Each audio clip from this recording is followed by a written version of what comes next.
Mi abuelo siempre me decía que si alguna vez escuchábamos música en el bosque, debíamos cerrar las puertas, apagar las luces y no asomarnos por las ventanas. Nunca explicó por qué. Durante mucho tiempo pensé que era una de esas viejas supersticiones, de esas que siempre se cuentan en el campo para asustar a los niños, hasta que una noche la escuché. Era una melodía lejana, alegre, como la música de una fiesta, pero había algo extraño, porque provenía de una parte de la montaña donde no vivía absolutamente nadie. Al día siguiente descubrimos que no fui el único que la escuchó. Toda la comunidad la había oído. Y 3 días después, cuando decidimos seguir ese sonido para ver quién estaba celebrando en medio del bosque, uno de nosotros no regresó siendo la misma persona. Y otro nunca más volvió a hablar de lo que vio aquella noche. Nuestra comunidad estaba rodeada por montañas llenas de bosque. La mayoría de la gente allí vivía del café, de cultivos de maíz y de algunos animales. Era un lugar tranquilo, tan tranquilo que cualquier cosa fuera de lo normal llamaba la atención. Todo comenzó en el mes de agosto. Yo estaba tratando de guardar todas las herramientas, cuando de pronto escuché una melodía lejana. Parecía una flauta, una música suave, extraña. No se parecía a ninguna canción conocida. Miré entonces hacia la montaña y no vi nada. Pensé que alguien tenía alguna radio prendida, pero al día siguiente descubrí que varios vecinos habían escuchado exactamente lo mismo. Y todos coincidían en algo. La música provenía de ese mismo lugar, de ese viejo bosque. Esa era una zona que casi nadie visitaba. Los ancianos no querían hablar de ello, y los jóvenes simplemente la ignorábamos. La noche siguiente, la melodía volvió. Siempre a la misma hora, siempre después de las 11. Lo curioso es que parecía acercarse cada día que pasaba. No tardaron en aparecer los rumores. Algunos aseguraban que escuchaban risas. Otros juraban haber visto pequeñas luces moviéndose entre los árboles. Una mañana, mientras desayunábamos en una tienda del pueblo, salió a relucir el tema. Fue entonces cuando don Aurelio, el hombre más anciano de esa comunidad, dejó muy despacio su taza sobre la mesa. No sigan esa música. Todos guardamos silencio. ¿Por qué?, preguntó alguien. El anciano tardó unos segundos en responder. Porque hace muchos años, algunos la siguieron. Y nunca regresaron igual. Eso llamó inmediatamente nuestra atención. Le pedimos que explicara detalles, pero se negó. Solo dijo una cosa más. Si escuchan risas, den la vuelta. No esperen a ver quién se ríe. Aquella advertencia, lejos de asustarnos, despertó más nuestra curiosidad. Durante los días siguientes la música continuó y empezaron a ocurrir cosas extrañas. Los perros ladraban por la noche hacia el bosque. Las vacas, por su parte, se negaban a avanzar a ciertos lugares, a ciertos potreros.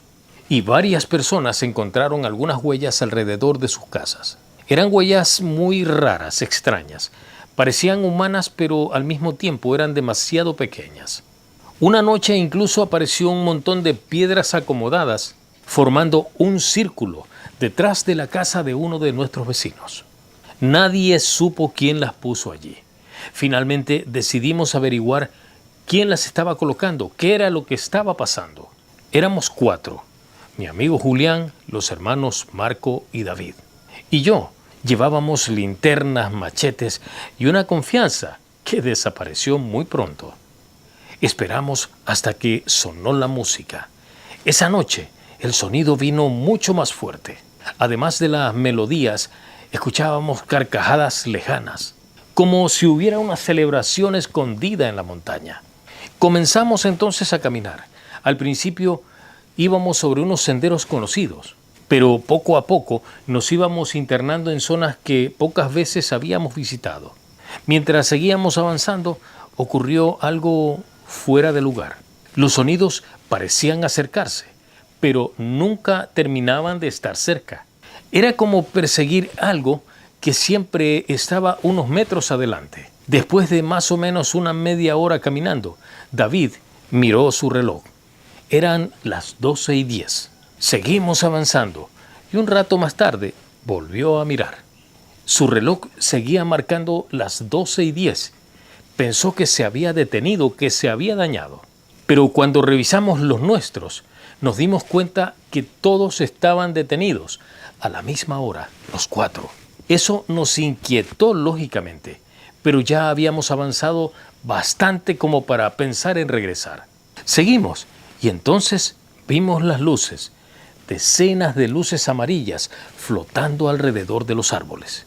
Parecían faroles, subían lentamente, bajaban, se encendían, se apagaban, desaparecían detrás de los troncos y la música, sin embargo, se escuchaba más fuerte.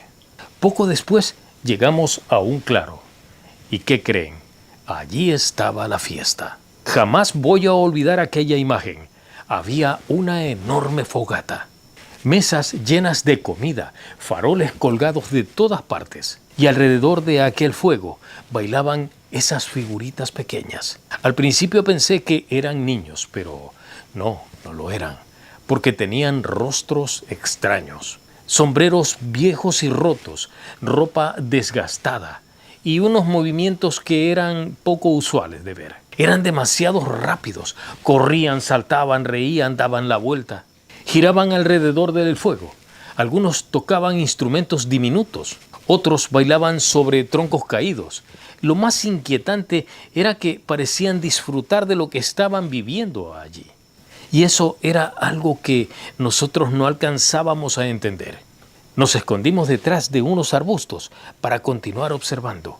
Nadie dijo ni una sola palabra. La escena era tan extraña que ninguno sabía cómo reaccionar. Entonces vi algo que me dejó helada la sangre. Entre esos pequeños bailarines había personas normales, adultas.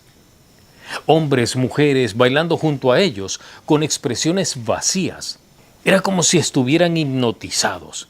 Algunos de esos rostros parecían antiguos, demasiado antiguos, como rostros viejos de una fotografía recobrando vida. De repente, Marco dio un paso hacia adelante, pisó una rama. El crujido ¡trac! Resonó por todo el claro. La música se detuvo en ese momento. Las risas desaparecieron y todos giraron la cabeza hacia donde nosotros estábamos. Todos. Sentí que el corazón se me detenía. Decenas de ojos brillantes nos estaban mirando. Nadie se movía, nadie hablaba, hasta que una de esas pequeñas criaturas sonrió. Luego comenzó a reír, después otra y otra. En cuestión de segundos, el bosque entero estaba lleno de carcajadas. Entonces corrieron hacia nosotros. Salimos huyendo. Jamás en mi vida había corrido tan rápido. Las risas nos perseguían, los árboles parecían moverse. Los senderos desaparecían, las luces en cambio aparecían delante de nosotros y luego atrás. Era como si todo el bosque quisiera detenernos, evitar que saliéramos de allí. Mientras corríamos escuché a Julián gritar, después a Marco, luego a David. Pero yo no podía verlos, la oscuridad se los había tragado. Seguí avanzando, corriendo desesperadamente, hasta que tropecé. Rodé por una pendiente y se me golpeó la cabeza contra una roca.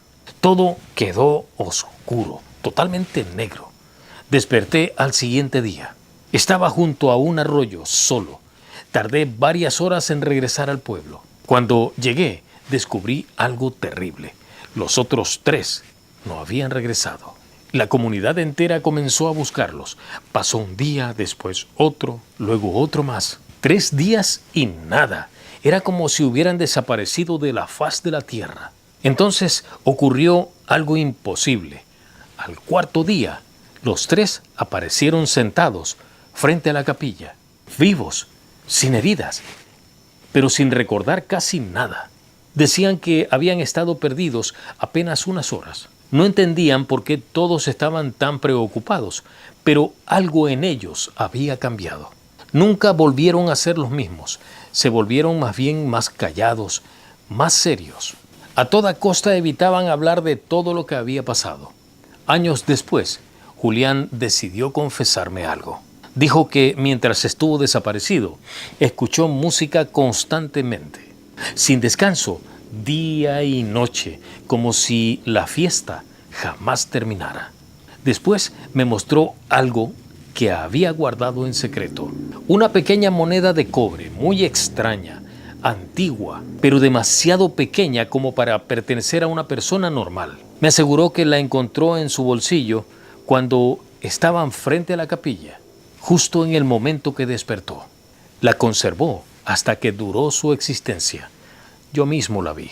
Todavía hoy no puedo explicar de dónde salió esa moneda. Pasaron los años.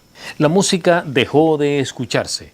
La gente olvidó la historia. Los jóvenes crecieron, se volvieron adultos, los ancianos perdieron la vida y el bosque volvió a ser eso, simplemente el bosque, o eso creímos. Porque hace unos meses mi hijo regresó corriendo asustado del monte. Estaba totalmente pálido, temblaba y entonces le pregunté qué le había ocurrido y me respondió algo que hizo que el frío me recorriera nuevamente la espalda.